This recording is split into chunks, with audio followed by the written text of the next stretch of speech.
sure that it's running like it needs to. All right. Okay.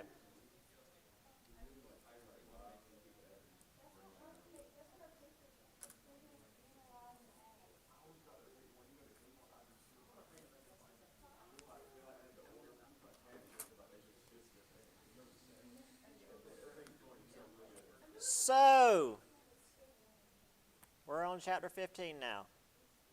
Um, and just as a reminder,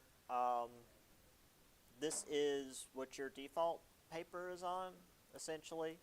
Um, like the move west and what was like the most uh, important reason for moving west. Um, Again, you're more than welcome to do something besides that. It doesn't even really have to be something covered in the book as long as it's like within the time frame and within U.S. stuff. I actually had a student yesterday um, want to do like period photography from this time period because they use like a really different photography um, method, like silver nitrate plates and stuff. Um, so yeah, you're more than welcome to do something other than the movement west and why we did that, but that's the default topic because it's pretty open, um, and there's lots you can do with that. So anyway, um, let's start on the frontier. Unless anybody has any questions before we begin. Yes. Um, yeah, that's a Wednesday, I believe. And that's the week before our spring break, because I believe for your guys' high school spring break, since it usually follows Easter, that won't be until like late April, and that'll be the end of the semester for us. So normally I'd move spring break to coincide with whenever you guys have spring break, but that wouldn't work out.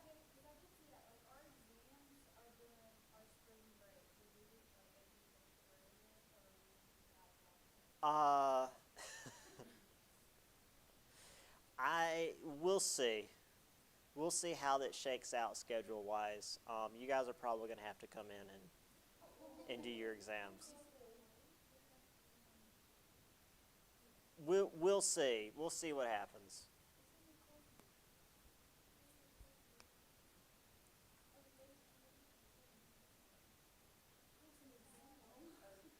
We might be able to, because I think since this is a Monday Wednesday class, um, our exam might be that first week, so I might be able to have us have it that the Monday before.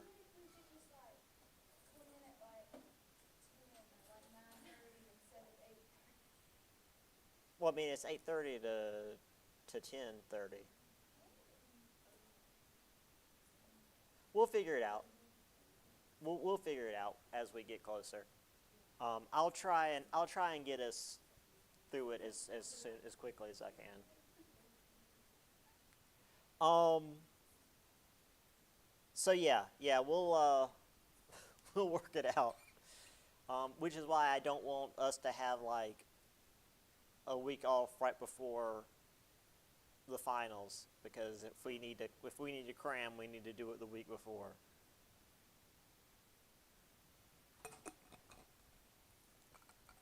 All right. So, um, just a brief overview of like the geography of the West. Um, for those of you that were here with me last semester, which is most of you, um, when we have been talking about people heading west and to the frontier, it was mostly like the western portions of the eastern states, or maybe west of the Appalachians. That was like as far west as we had been getting. Um, and typically we were cutting off at the Mississippi. Well, now we're getting past the Mississippi to like the West proper. And if you've ever been that far west, there's not a lot. once you get past the Mississippi, it's flat. There's no trees. Um, there's not much of anything.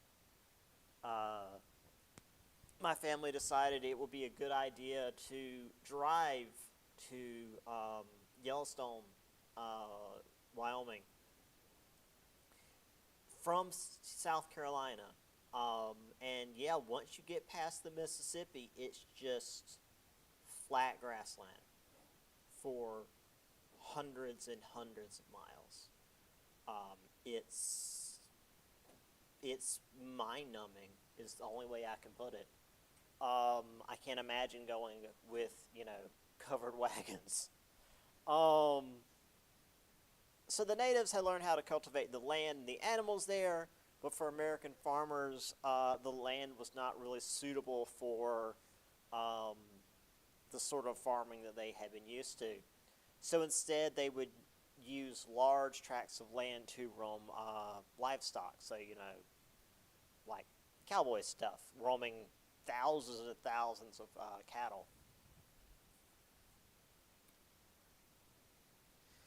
So we think of the West, again, cowboys and frontiersmen and, being out self-sufficient.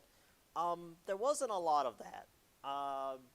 We as humans aren't really good at being self-sufficient. We require community. That's how we are. That's how we work.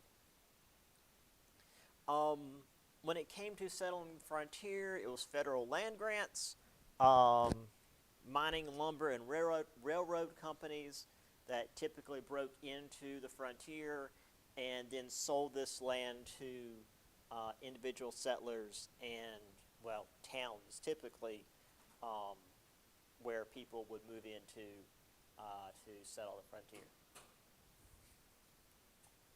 Morning. And the money for these companies often came not from the United States government, but from abroad. Often from Europe and specifically from Britain. These countries wanted to invest in these expansion projects because they figured that if they put money in, they'd eventually get money out. That's why you invest in a company, because you get a share of the profit. And Britain, especially, when it came to railroads, Britain wanted to put money into railroads. They were all about railroads. They were putting railroads everywhere. Had Russia allowed them, they probably would have put money into the Trans-Siberian Railroad. They were putting railroads everywhere they could. Speaking of which, when it came to money, most of it went into railroads. I tell pretty much every class every time we get to this point. When I taught upstate, I had another course that was technology in America, which was basically this and the previous course put together, where we just jumped from technology to technology, from literally like the Native Americans all the way up to, I usually stop with the atomic bomb. And the first 3 chapters, if you don't know an answer, the answer is usually wood, because the American settlers, we had a lot of lumber to work with. There was a lot of woodland. And then after that, once we were a little bit more settled, the next 3 chapters, if you didn't know an answer, it was probably railroads. And from this point on, this chapter, the next couple of chapters, the answers are usually going to be railroad. There's a lot of railroad answers. So yeah. So railroads are important. The most important of the railroads was the Transcontinental. Central Pacific, built from the west to the east, from Sacramento, California, employing Chinese immigrants. Council Bluffs, Iowa, heading west, was the Union Pacific, which hired the Irish. They met in Promontory Point, Utah, in May of 1869, where they drove a golden stake into the ground um, to join the two, and then immediately pulled it up and used a real proper like steel stake because um, gold doesn't work so well for keeping stuff together. So now, rather than taking 6 to 8 weeks, which if you're not familiar with how time works, that's like 2 months in a wagon, potentially starving to death, potentially freezing, um, potentially getting attacked by angry natives that don't want you there, potentially getting killed by bandits or floods. Um, yeah, traveling by wagon was not a safe trip, and it was a lot safer than other ways to travel west. Now you can take a train, and it was about a week.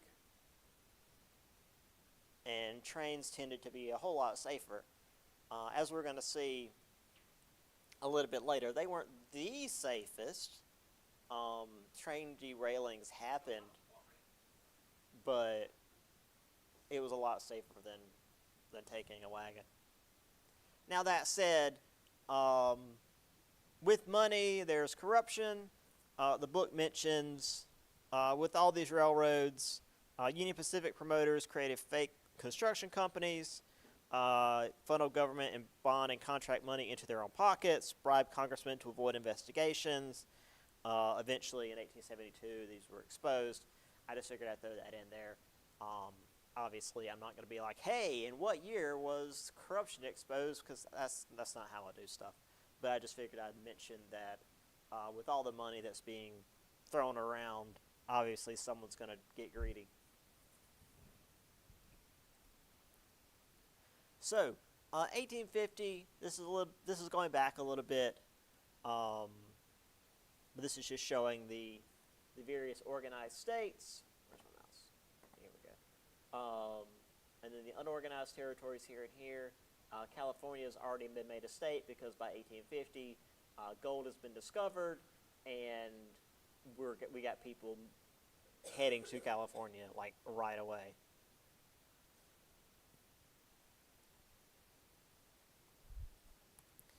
The various regions of the Great Plains, mostly flat, mostly awful to drive through, to ride through, whatever.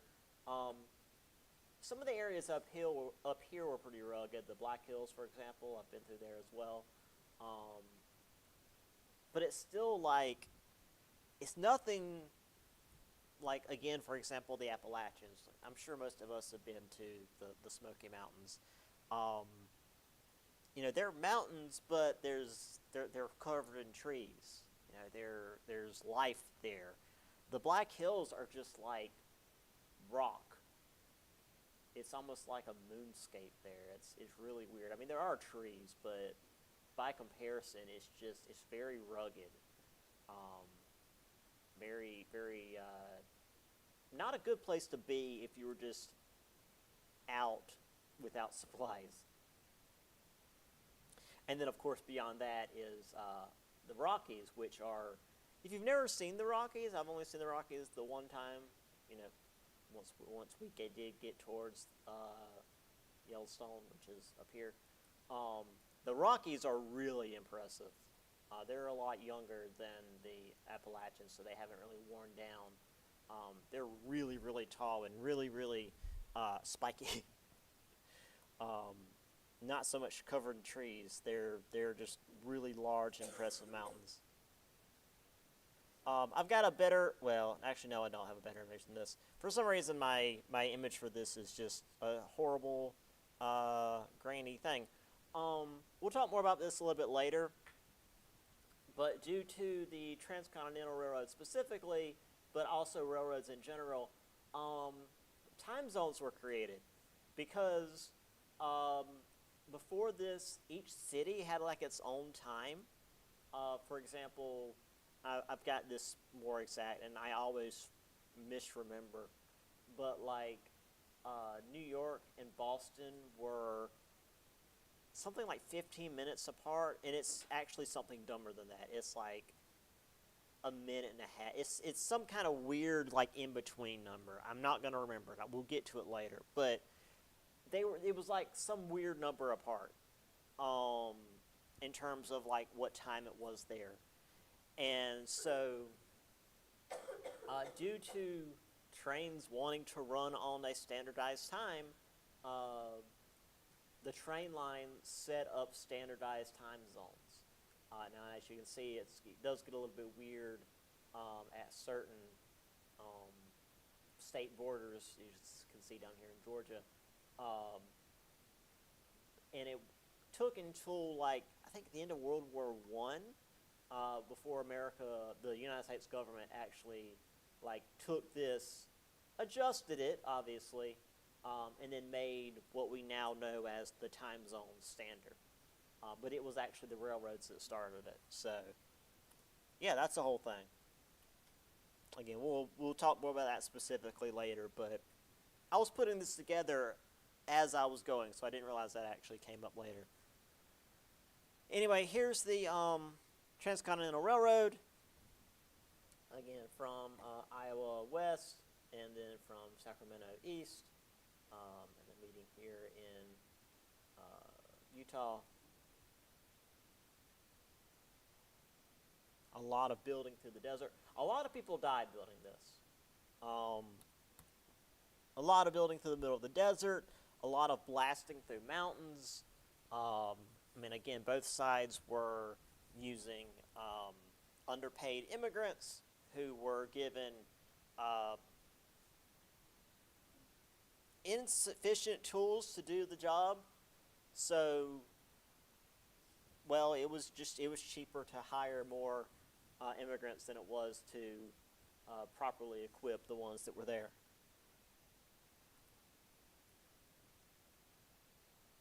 So,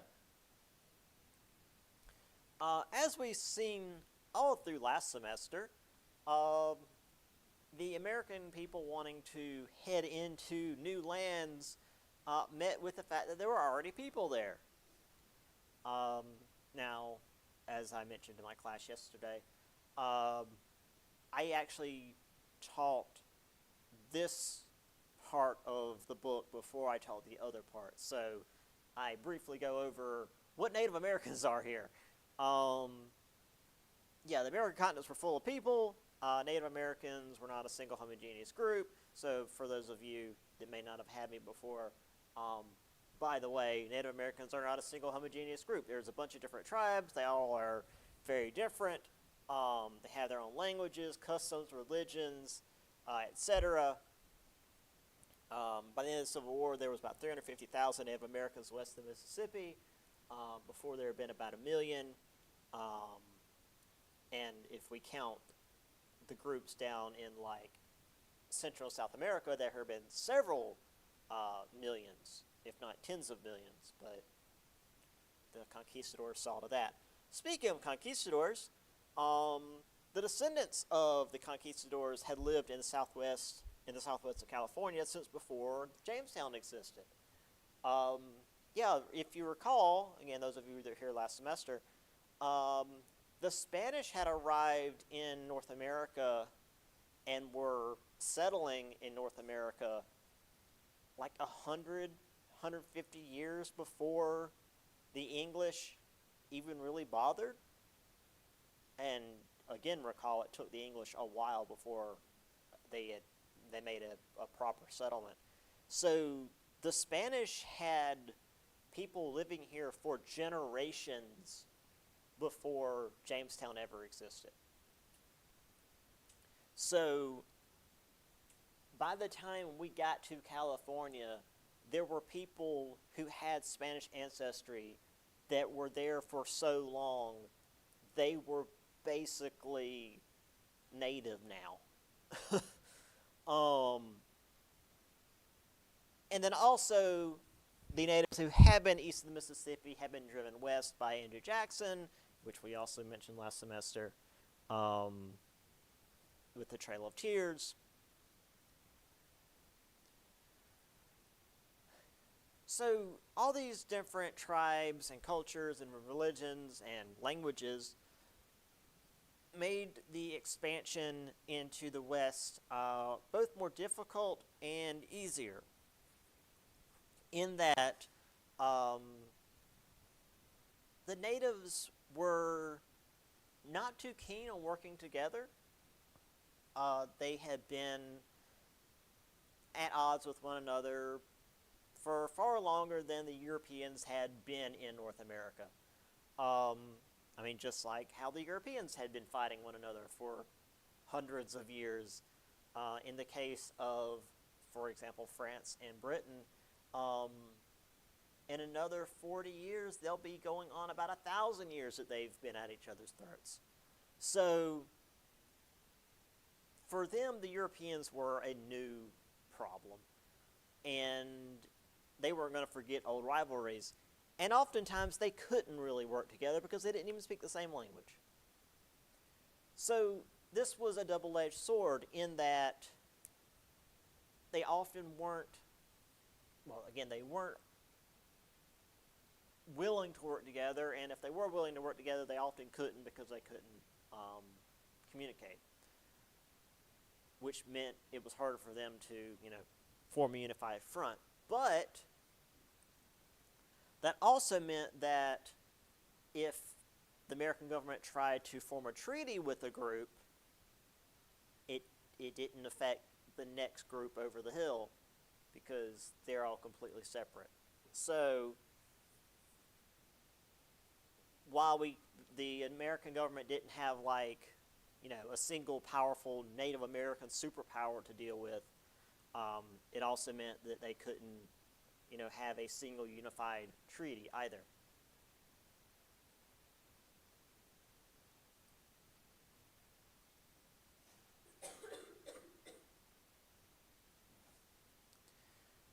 Now, another issue when it came to treaties is how the Native Americans saw land. Now, again, as I just mentioned, Native American tribes were all very different from one another, and painting them with a single brush is folly, but relatively speaking, most Native tribes had a communal relation with the land, which was to say, nobody owned the land or everybody owned land, which means there was no this spot's mine and nobody else can have it. There was none of that. It was either nobody has this or everybody has it. It's all the same. So you had your tools, your weapons, your little house, and since most of the tribes were at least semi-nomadic, you'd move around, you'd go to another place, and then you'd set up. You'd maybe fight over hunting grounds, but there was no sort of, you crossed over into our imaginary line, this is what we own. There was no sort of land ownership like that. Also, and this is going to be an issue going forward, bison, especially for the Plains tribes, extremely important for the survival of these tribes. Provided food, the hides for shelter, the bones for weapons, even the dried dung would be used for fuel for fire. And as we're going to see going forward, that's going to be an issue. So, I've got this image, which actually, unlike that time zone image, is actually really high resolution. If I were to pull the source image, I'd be able to zoom in really far. Each of these colors is not a single tribe. It's I think it's a type of tribe. Linguistic, that's what it is. It's a language. And then each of these sections, again, is not a single tribe. I think it's a collection of tribes that are somehow similar. And then within each section is the different collections of tribes. So as you can see, there's a lot of different groups. And this is just what we know because so many were wiped out before we were able to get in and make contact because of the spread of smallpox and other such lovely diseases thanks to the conquistadors. Um, and when I was doing that Technology in America course, since we started with, the tribes coming in from over the Bering Strait, we actually started in Alaska, and I had another map like this detailed with just the Alaskan native tribes, and it was about this detail with just Alaska. It's pretty impressive. So yeah, it's not just the Indians. Yeah, there's a lot going on. Also, here they are hunting bison. Again, those of you that were here last semester might remember. Those of you that don't remember, I'll tell you again. Horses aren't native to North America. They were brought here by the Europeans, and as Europeans do, some got loose and became wild again, and then the Native Americans got a hold of them and did like Native Americans do, very quickly adapted and incorporated them into their hunting patterns. So once again, the like stereotypical like Native Americans riding horses, this like, oh yeah, they're one with nature. It's like, yeah, well, horses weren't like part of North American nature until like the Europeans got here. But they very quickly adapted, because before this, Native Americans hunted Europeans hunted bison on foot, which is a terrifying thought. Because if you've never seen a bison, think of a cow about 75% bigger and angry. They're real big.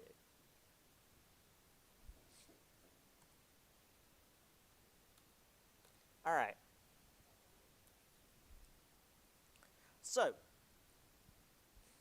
early on, each group of Native Americans was treated as an autonomous nation, recognizing the ownership of the land that they inhabited. Once again, the American government treating each group as if they owned the land that they were situated on.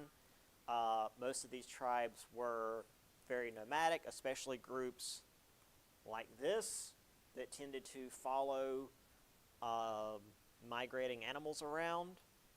So it's hard to own land when you're following a large group of migrating animals, but whatever.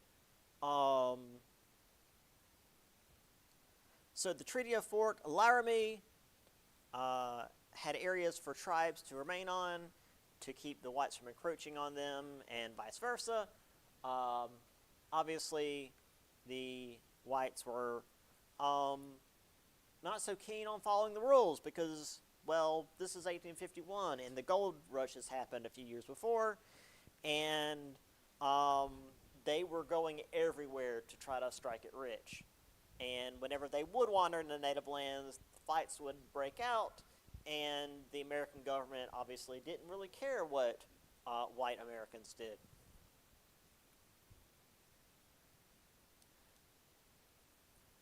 November of 1864, 700 Cheyennes and Arapahoes gathered at Sand Creek, Colorado. They had been promised the protection of the U.S. Government. However, Colonel John Shivington attacked them. They raised a flag of surrender, but 270 natives, mostly women and children, were scalped and killed. And scalp is typically done while they're still alive. They're held down, and the skin on their head is torn. The skin is torn from the top of their head. Congressional investigation was launched. This was called barbarous, but nothing was really done because, again, nobody really cared what happened to the Native Americans. Not until people realized that there was not going to be very many Native Americans left. Now, that said, the Native Americans tended to care what was happening to them. A lot of wars broke out across the Great Plains. which typically resulted in the army rolling in and decimating the natives, which then resulted in the reservations becoming smaller and smaller. Lieutenant George Custer, Lieutenant Colonel George Custer, I should say, initiated one such slaughter and was himself killed at the Battle of Little Bighorn in Montana. For some reason, this is seen as some like martyrdom by a lot of people. He killed a bunch of women and children and then was himself killed. He and his soldiers were killed by warriors in a big battle. Like, I don't know. That doesn't feel like some heroic thing. Also, the book mentions buffalo soldiers. One of the few things that African Americans could do that was better than like sharecropping, because sharecropping was not a way to make any kind of money, was to join the army. Native Americans called them buffalo soldiers. We're not sure why. We've not ever really gotten an origin for the name. But that's what they were called, and I thought that was kind of neat. So that's the thing. Also, I've got some quotes from John Shivington, because he was an awful human. So, Shivington says here, damn any man who sympathizes with Indians. I have come to kill Indians and believe it is right and honorable to use any mean under God's heaven to kill Indians. Scalps are what I am after. I long to be wading in gore. The Reverend John M. Shivington. So he wasn't just a military man, he was also a man of God.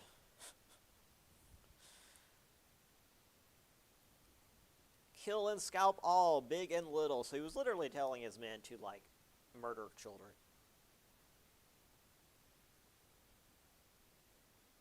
And here we have Custer and his boys at the last stand. I've got the actual map here where the villages have been attacked. So the warriors came out and pushed Custer and his boys up to this hill, surrounded him, and took him out.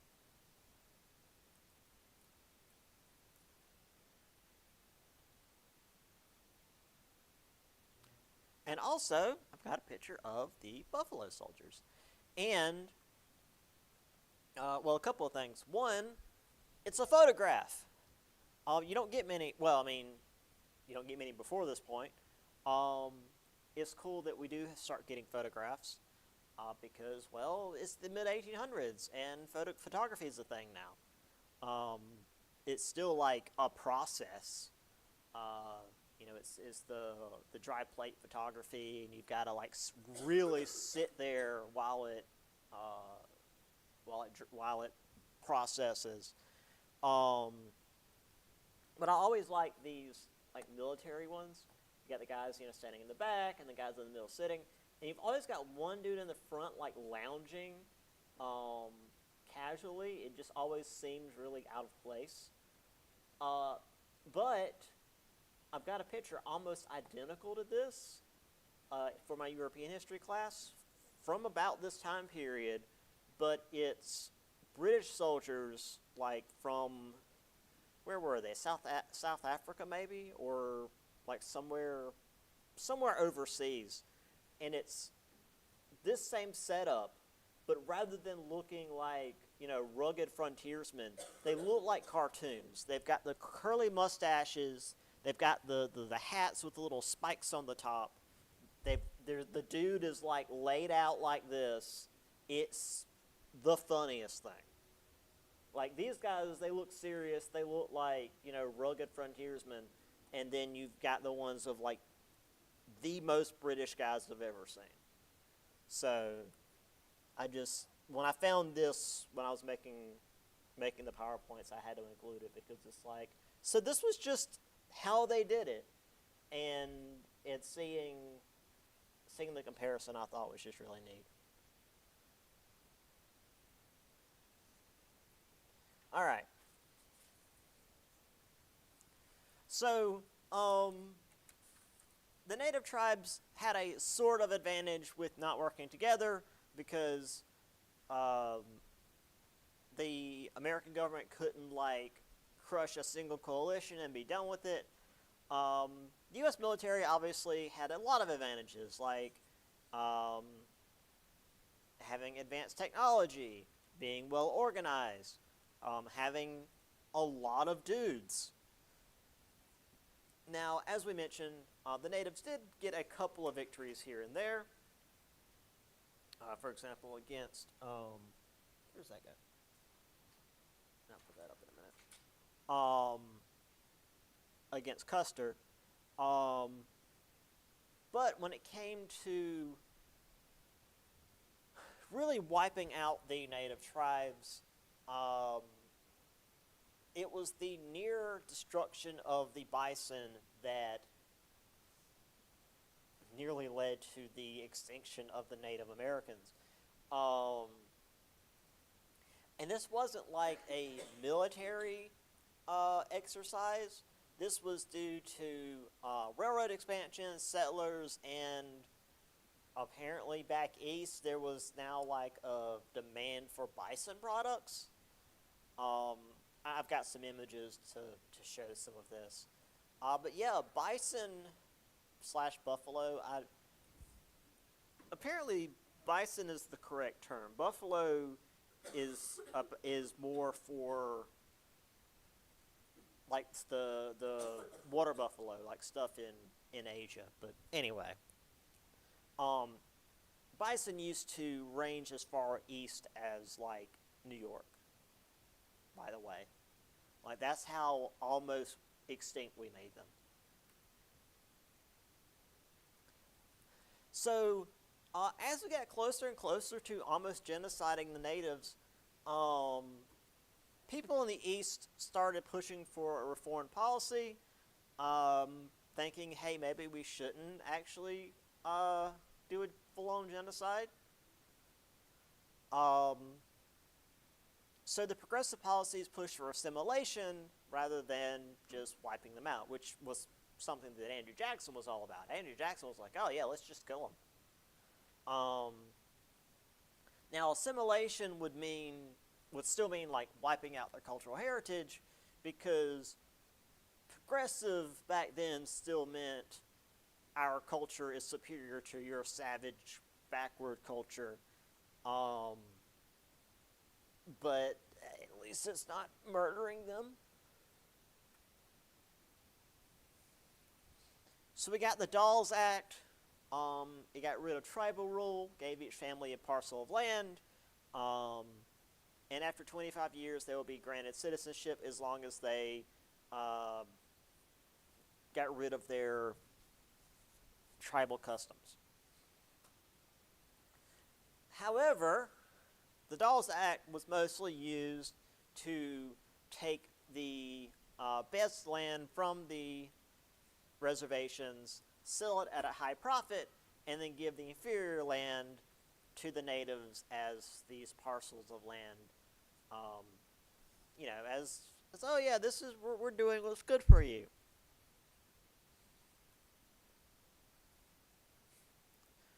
There was one final gasp of resistance with the prophet Lavoca.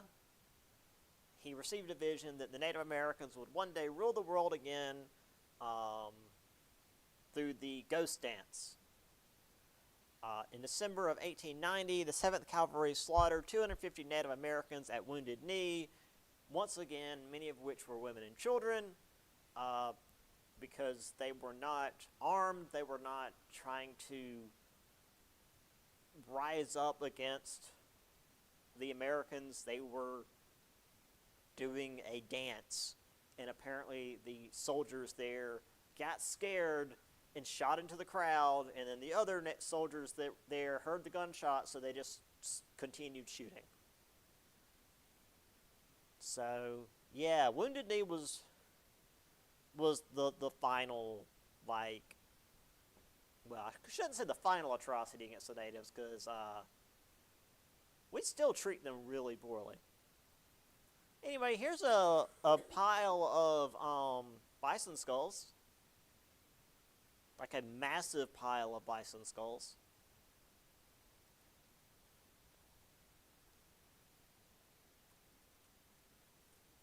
And this is what I mean by railroad expansion. They would just sit on the front of the train and shoot into the herds. Because again, bison are huge. When I was in Yellowstone, I was we were in a parking lot, which it was like halfway in the forest anyway, and I was standing like beside the bumper of a car, and a bison was on the other side of the car, and I didn't realize it. And he walked out past the car, and the hump on his shoulder, like that hump, like it was like this. They're huge.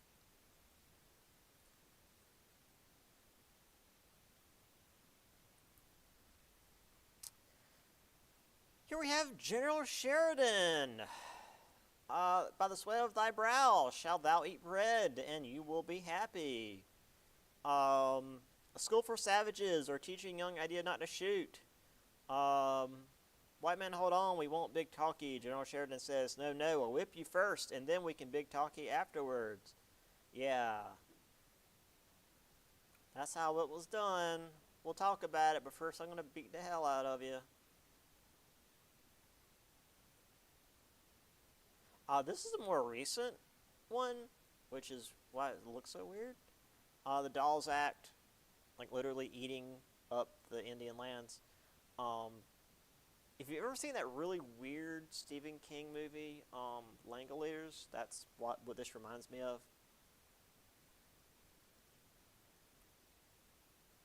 Also, after Wounded Knee, there was just like dead bodies lying in the snow because they just shot into crowds of unarmed people. Once again, mostly women and children.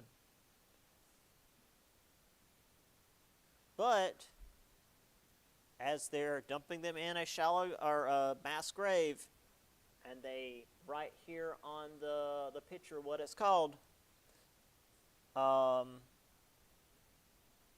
burial of the dead at the Battle of Wounded Knee. Because, you know, we can't say it was a massacre. We can't say it was completely one-sided and the other side didn't even have weapons. Yeah, it was the Battle of Wounded Knee. Totally.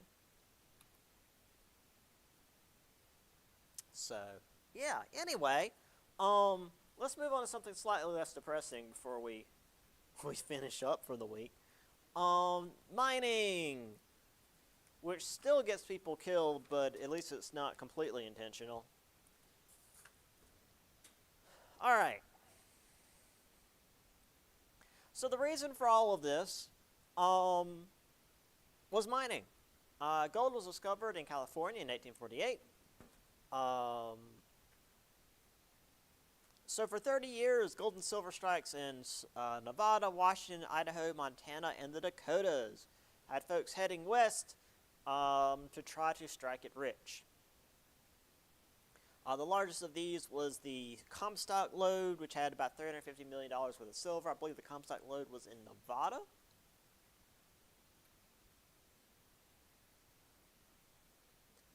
Now, when it came to actually digging up the riches,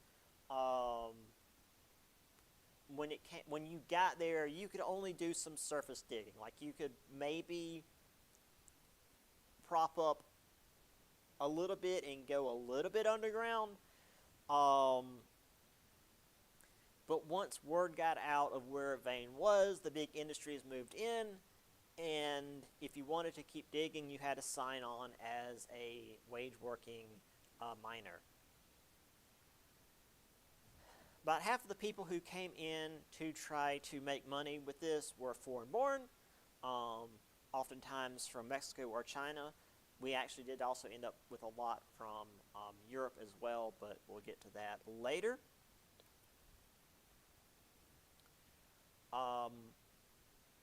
Mining, you didn't actually make money based on what you dug up. You just made like a salaried wage.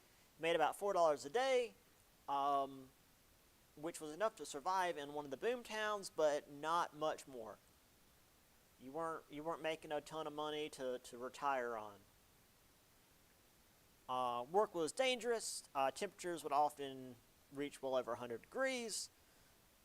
There were dangerous fumes down in the mining shafts. It's something that I often don't think about,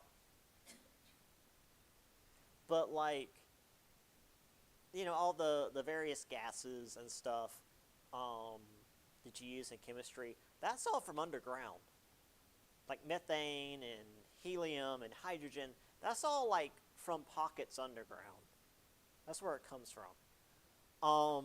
So if you're digging underground and you hit like a pocket of methane's usually the most common, it will kill you. And you won't realize it you just won't realize it. You won't realize it until you're dead. Because it's not like it has a smell to it. It just makes you sleepy. And then you pass out, and then it just poisons you until you die. Or even just like carbon monoxide, like it's just gases underground. Fires, floods of scalding water. There's a lot of bad stuff underground, especially when you're digging around. So there was a really good possibility of you just dying horribly while trying to dig for shiny rocks. This is also, the noxious fumes especially, is where the canary in the coal mine came from. If this comes from my minor in biology. Birds have a completely different lung system from mammals. Their lungs are extremely efficient because flying is horrible. Flying is extremely difficult. So a bird's lungs transfer oxygen between their lungs and their blood like directly. And also a canary being really small, if you're in a mine and you hit like carbon monoxide or something, it's going to knock that bird out real quick. So if you've got a cage with a bright yellow bird in it, and that bird falls off of its perch and hits the ground, you got to go. It's a warning indicator. That's where that comes from, in case you weren't aware. I also found out recently that there was apparently like a type of device. It was like a thing you'd put around the cage, and it would pump fresh air back into the cage, because that didn't mean that the bird was dead. The bird just had passed out. And if you could get that cage and run back outside with the bird and then put this thing on there that would pump fresh air back in, you could potentially revive the bird again. Which I thought was pretty cool, because like a canary back then would cost like 2 cents. But I thought it was kind of neat that like in the 60s they would want to revive their little canary friend. So that was neat. So the fact that they weren't making hardly any money and also were very likely to die had a lot of miners organize. We'll talk about like labor organizing in later chapters in greater detail. Miners will largely be talking about factory organization, but miners will always come up kind of in the background. Mining companies obviously were not too keen on their workers having a say-so in whether or not they died. So the companies would call it the National Guard or state militias to come in and break the strikes or just straight up crush them. And by crushing them, I mean shooting a couple of guys until everybody else got the hint. Which is what like a lot of companies wish they could do today.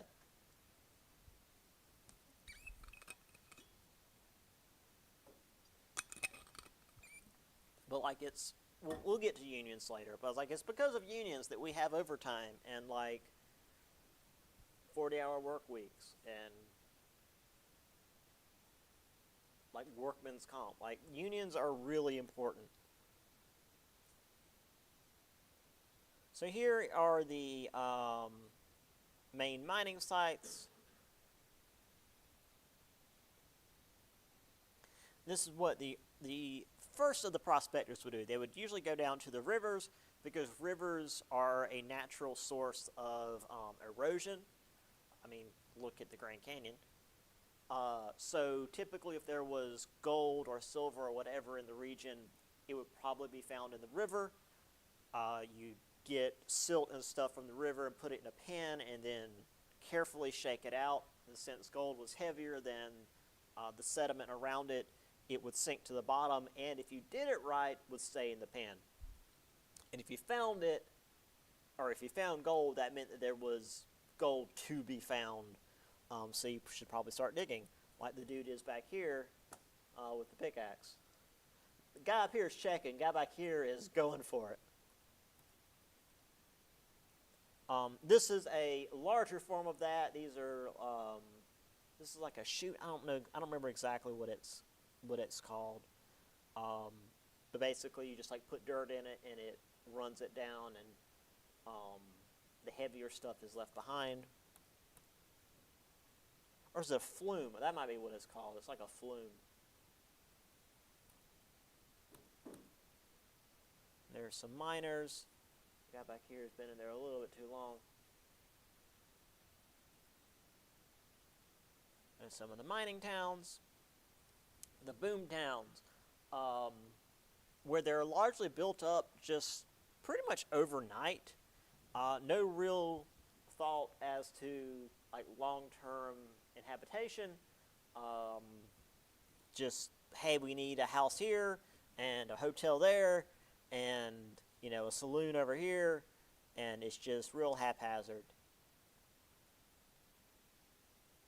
And there's the Pinkertons coming in to shoot the strikers, and you'd have the wives and the sisters and daughters of the strikers coming in to try to keep the shooting from happening.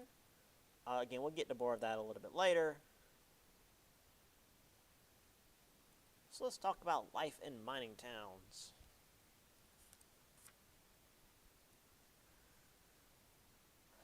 So, men were the ones working down in the mines, but it turns out there were a lot of women in the boom towns as well. So Story County, Nevada, which is right in the middle of the Comstock Lode, it's a really good example of what we'd be looking at census-wise. They had a census in 1875, which is right in the middle of the gold rush. So we're talking median everything. It showed about half the population was female. So 50% of the boomtown population in like the most boomtowniest boomtown was women. Most women worked in boarding houses, hotels, and private homes, domestic laborers, etc. Though prostitution, which was legal at the time, was the single largest employment of women. It tended to pay better and was in high demand because, well, it's a town full of men who had been working all day and are very tired and single. Though it was also quite dangerous. So, like with the mining, it pays well, but it's also very dangerous. Also, since these boom towns are showing up as ore deposits are being found, once the ore deposits dry up, or at least are more difficult to get to, the towns are just abandoned, which form the ghost towns that we think of in the West, where it's just entire towns are abandoned because the mines that had formed them are, well, dried up. Census data showed how quickly things had declined. Virginia City, Nevada, which is another of the major cities of the time, the number of prostitutes had dropped down by more than half by 1880. Again, the number of prostitutes being a major sign of its economic stability. So once the gold and silver dried up, they moved to copper, lead, and zinc. Though once again, prospectors would come in, find where the ore veins were, and then the big industries would come in and take it over, because that's just how it worked. By the end of the 1800s, the Amalgamated Copper Company and the American Smelting and Refining Company were in charge of everything. Some mining towns, such as Butte, Montana, did survive the drying up of the mines.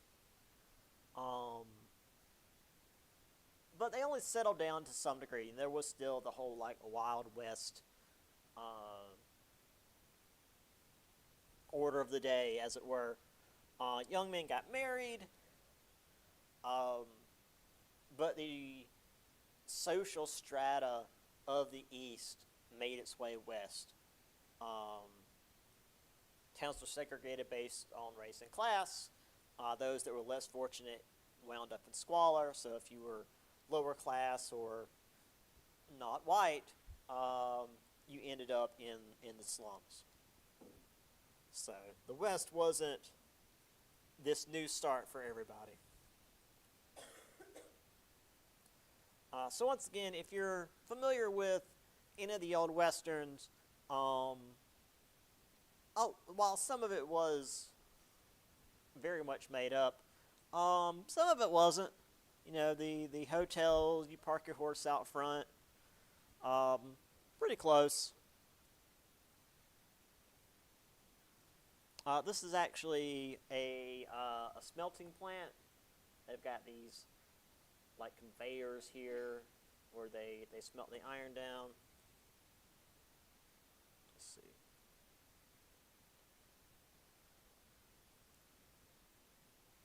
Another one of these little flumes, which actually shows men and women working together here. So it wasn't just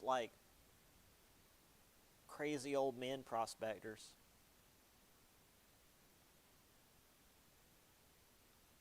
Then we have the boarding houses.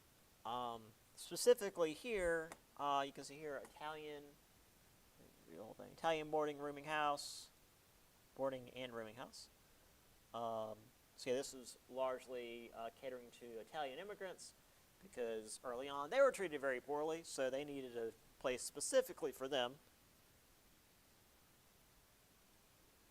And then here we have a working lady, as it were. And a ghost town today. Now, granted, a lot of these are refurbished, I guess I should say, because after 150 years of sitting out in the middle of nothing, they're going to be in bad shape. But they're tourist destinations. They're considered historical sites of significance. So I'm sure the state that they're in are spending a little bit of money to keep them in some level of decent shape, so people can go in and check them out. They're pretty neat. I know we had some kind of ghost town thing up in Maggie Valley. I don't know if that big flood probably completely wiped it out. But there was something up there.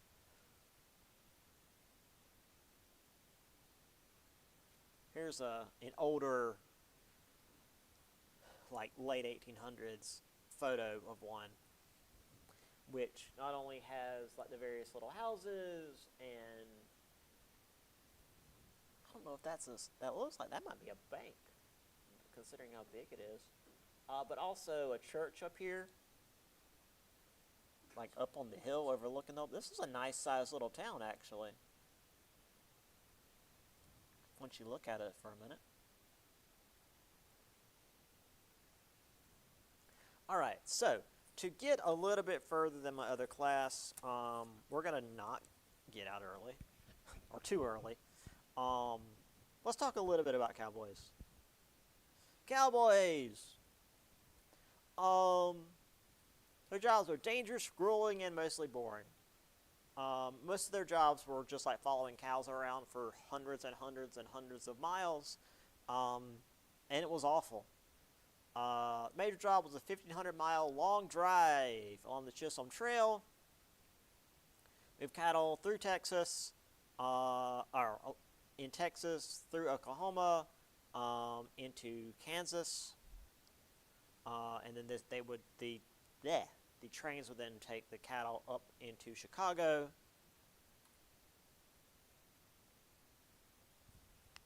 About 2/3 of the cowboys were white. Most of them were Southerners who had fought in the Civil War and were, looking for something to do. The rest were either Mexicans and African Americans. And while there was, of course, racial discrimination on the trail, because obviously, when you're out on the trail with, just 3 or 4 other guys for 1,500 miles, usually you're going to get along with the other guys by the end of it, or you're going to have killed each other. So things were usually a little bit less conventionally racist, I should say. Obviously, the people who benefited the most were the big ranchers. Massive demand for beef in the East actually created like a whole section of the economy. But due to there being so many basically cattle barons in the West, competition from Canada and Argentina, the beef bubble burst, which is an awful thing to say. Homesteaders moving west enclosed sections of the plains, which made it so that the cattle couldn't move as much as they had before, which meant that the cattle herds couldn't be as large. There was a series of frigid winters and a drought between 85 and 87, which destroyed 90% of cattle herds. That's not something you come back from. When 90% of your cattle die, and we're talking about like cattle in the tens and hundreds of thousands, many cattle barons went into bankruptcy, and when the cattle barons are gone, the cowboys don't have anything to do, so they had to go find jobs elsewhere. The book here has a diary of a real cowboy, 1866. 12th, hard rain and wind, big stampede. 150 head of cattle gone, hunted all day, rain pouring. Nothing but bread and coffee. Hands all growling and swearing, everything wet and cold. It's an awful day. Last night, 5,000 beeves stampeded at this place, and general mix-up was the result. Finished separating our cattle, moved up 4 miles. 4 miles in a single day. Last night was a terrible storm. Rain poured all torrents all night and up to 12 a.m. Beeves left us the night before once. The whole trip, we found them all together near camp during daybreak. All scattered before winds. Herds are all gone. 25 miles to Mark River. Waterbound by 2 creeks, but beef and flour to eat. Last night was dark and gloomy. Made it all right. Tonight is raining. We've crossed Honey Creek and informed there's another creek 6 miles ahead. Yeah, it's just lots of rain. Everything's awful. Just a garbage job. Not exciting. No, not usually. I mean, like the exciting parts, maybe. Like there were certain parts. Sometimes. Most of the time, it was like it's wet and rainy, and my feet are swollen, and it's awful.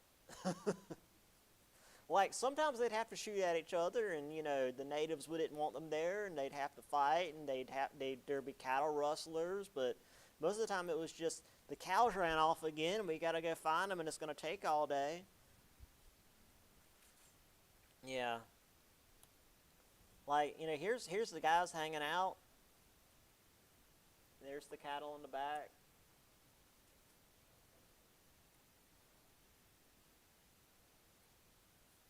Here's another one here. Like I said, it's a bunch of cattle. And there's, here, what? 1, 2, 3, 4, 5, 6, 7, 8, 9, 10-ish guys to keep up with a lot of cows.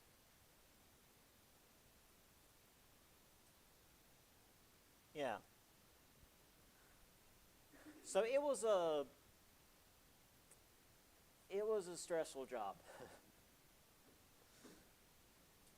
And I like to specifically say this picture might actually be in color because everything is just really brown out there.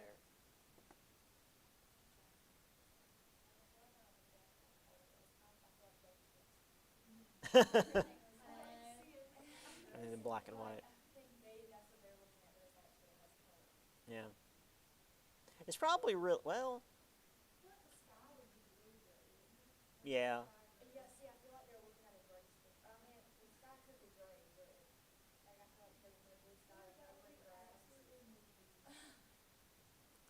If this was in England, then yeah.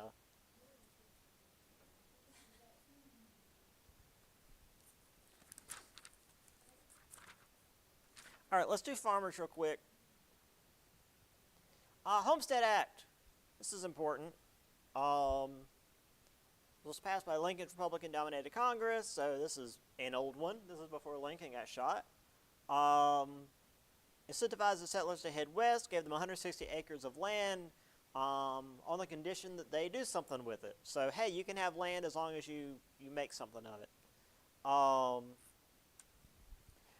Now, you think 160 acres, that's a lot of land.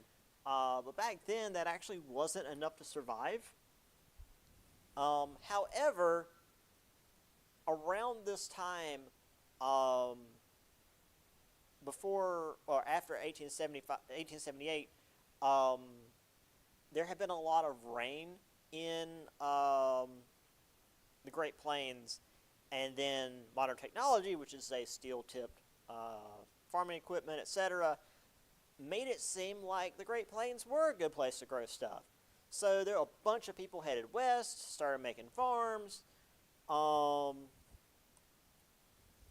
as I mentioned, a large group of them were from Europe, about a third, so some 2 million by 1900, lured by promises of an easy time in the West. Also, cheap transport. Railroad companies gave them like vouchers for steamships from Europe, and then train rides west, parcels of land along the path, because the government gave railroad companies a lot of land, and the railroad companies then sold the land to these people. And then they would send letters back home to tell their relatives how great the land was. And then, once all this rain stopped, everything got really bad.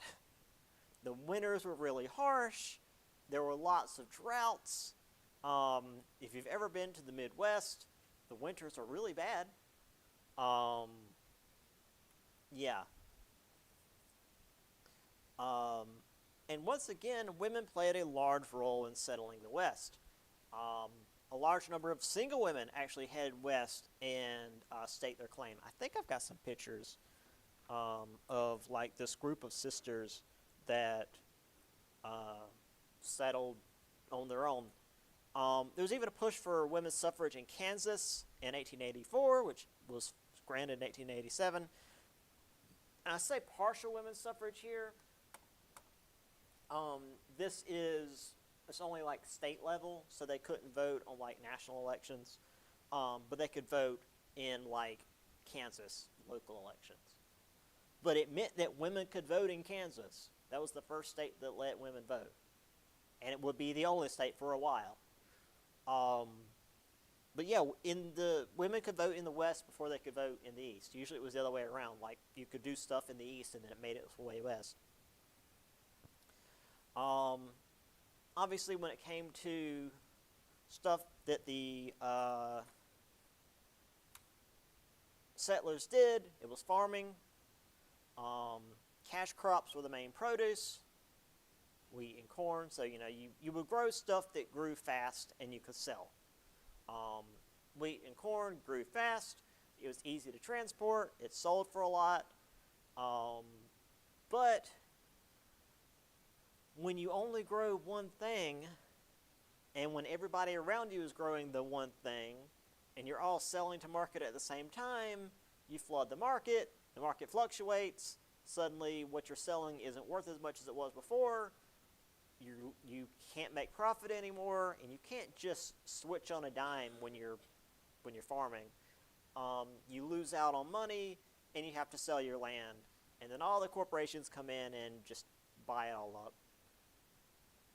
Which is why today most of the farming is done by like a few giant farms. But we'll get to that later. So there's the folks heading west.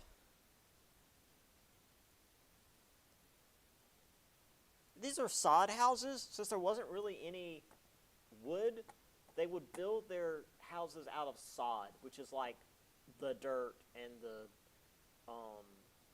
grass that is sod's weird. Yeah, they built their houses out of sod. This is the picture in the book. Yes, 4 sisters and their horses, and they built their house. This is a little sod house here. Chisholm sisters, Lizzie, Ludi, Jenny, Ruth, and Hattie, shown outside their sod house in 1886. Yeah, they just 4 sisters headed out and did their thing. Oh, this is the picture at the start of the chapter, and I found it, and I love it. Once again, it's a little family that built a sod house, but they built it into like the side of a hill. So here's a cow just on the side of the hill, which also happens to be the roof of the house, and I love it. And this is the perfect way to end the class. So I think that's it for Okay, well, we'll talk more about other stuff next Wednesday, I guess, because we're not here next Monday. So I'll see y'all next Wednesday.